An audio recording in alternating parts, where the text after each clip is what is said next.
ang ganda ng piano na ito, pero kahit gaano kaganda tong piano na to, kahit gaano ka expensive yung piano na to, hindi tututunog kapag walang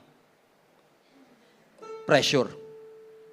Alam mo kung bakit minsan hindi nakakapag-produce ng magandang tunog at magandang outcome sa buhay natin? Iniiwasan natin ang pressure.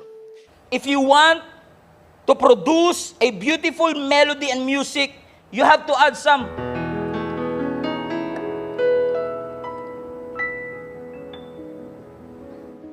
But sometimes pressures are necessary in order for you to bloom and mature.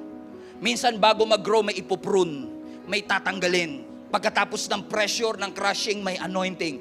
Sometimes, you have to be pressed to produce something out of you. To produce wisdom on you.